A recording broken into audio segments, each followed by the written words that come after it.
Okay. Sa kanya ng Ama at ng Anak ng Espiritu Santo. Amen. Amang banal Diyos na dakila, Amang Yahweh. Magandang hapon kayo, Ama. Ama, pinupuri ka namin at pinapadalamatan sa atin. Sinasamba ka namin, Ama, dahil ikaw ang aming Diyos na dakila. Ikaw ang Diyos na makapangyarihan sa lahat. At ikaw ang Diyos na puno-puno ng pag-ibig at pagmamahal. Ikaw ang Diyos na punong-puno ng pagtatawad. Kaya, Ama, huwag mo nang tingnan ang aming mga pagkakasala. Bagos, Ama, patuloy mo kami ang pinagtatawad at patuloy mo kami ng pag-ibig sa mga oras. Ama, ang kaaming pangako mo palagi ang saan man may 2-3 na pakatipo ng dito ko ngayon sa aming kalagitnaan.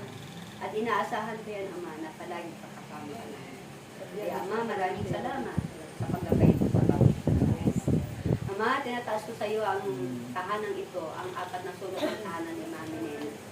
Lalo-lalo na si Mami Lord, na patuloy mong bigyan siya ng kalakasan na nagmumula sa iyo, Ama. Patuloy mo siya, Ama, na bigyan ng kagalingan para patuloy pa rin namin siyang makakasama sa gawain ito. Tunay nga po, Ama, na bilang isang ina, palagi siyang naghihintay sa amin kung ano man ang mga pagkukulang namin, Ama, bilang mga anak sa community.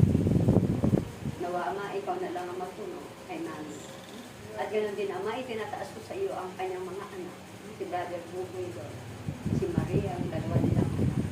Pagkalain mo sila, Ama. Pagkalain mo si Brother Buboy, bigyan mo siya ng kalakasan at ingatan mo sila, Ama, sa anumang kapahaman. At ganoon din si Budi, Lord, alam ko na sa ibang bansa. Ingatan mo siya, Ama, i-shelter mo siya, Ama, na tunay nga po, Ama, na ikaw lamang, Ama, ang nakakaalam at nakakabalik. At yan ang inaasahan ni Mami, Lord, na palagi mong iingatan ang kanyang mga anak. Sa kanyang paglilingkod, no, regular talaga na nakitaan ko siya, Ama. Dito as part talaga na nandiyan siya palagi sa iyo. At ganoon din ang kanyang asawa ni Budi, Lord, si Dinos, Lord, ang kanyang mga anak. Nawa ay ingatan mo rin, Ama, sa kanilang mga pinupuntahan ko. Kaya, Ama, ganun din kami sa community. Pagkalain mo kaming lahat, Ama. Ang bigyan mo kami ng kalakasan na nagmumula sa iyo, Ama. Ito'y sobra-sobra na. Kalakasin mo kami, Ama, para kami patuloy na makapaglingkod sa iyo. Lalo higit sa lahat ang aming punong lingkod. Ama, tumayin mo sa Ama ng pag-ibig sa amin at pangunawa. Nahalawakan niya pa ang pangunawa sa bawat isa sa amin. At ganun din ang kanyang pamilya, Lord, si Perez. Tunayin mo ng pag-ibig at pangunawa at ang kanyang mga anak. Ingatan mo ang kanilang mga anak, lalo-lalo na higit sa lahat sa Princess, Lord.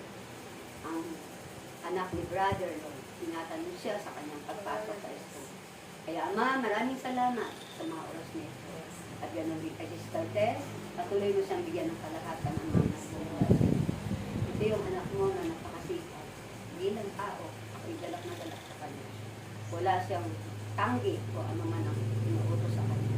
Kaya, Ama, tuloy mo siya ng kalahatan at kagalingan. At ganoon din si Nanay Goni, Lord. Naway malagpasan din na Nanay Goni ang mga pagsasakripisyo niya sa kanyang pamilya. Bilang isang ina, bilang isang lula, nagagampanan ka rin niya. Maraming salamat, idol ko si Nanay Domingo. Naway maging ganyan pa rin ako palakas sa pabuti na edad na yan. Hinihiling ko lang ito, Ama. Ngunit, halooban mo pa rin ang ako. Ganyan di sister natin, Sister Norma. Naway mapatagong kayo namin ang lahat ng mga pagkakas. At Ama, ang lahat ng papuri ko, Ama, at papasalamat ay binabalik ko sa iyo, Ama. At ganoon din ang aming mga pamilya, Ama. Naway na sa mabuti silang kalagayan. Kaya ito sa magdalangin ko, Ama, sa pangalan ng iyong ko na anak ni Jesus, ay inaangkin ko na. Amen. Kaya kung sino man ang sisira at wasak sa gawain ito, ikaw na masamang espiritu ng mga karamdaman, sakit, problema, out sa lugar na ito, in Jesus' name. At sa bawat tahanan namin, lumayas ka. Ikaw na masamang espiritu na nanggugulo sa tahanan namin, lumayas ka. Wala kang karapatan diyan. In Jesus' name. In Jesus' name. Jesus' name. Lolo ko na namin.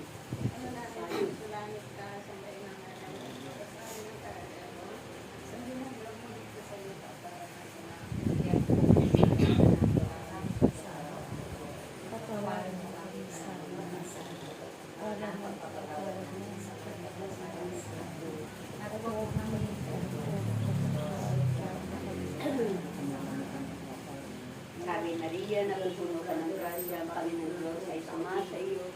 Bukod kang pinagpala sa babaeng lahat at pinagpala ka naman ang anak na sa iyo.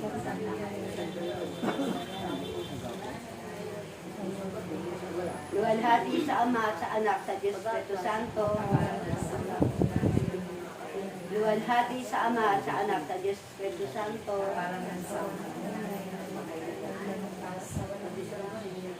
Luwalhati sa Ama at sa Anak sa Diyos Espiritu Santo.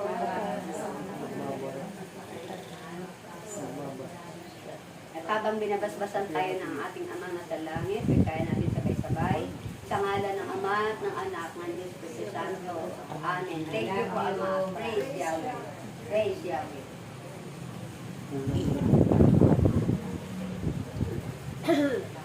Amen. Binilisan tubig kasi ano eh. May hindi sa akin yung tiro mo, may ganyan din ako nun. Ito, may uka. Pero hindi ko pinapansin, hindi naman nakikita eh. So ngayon, Hoy, saraan ang mga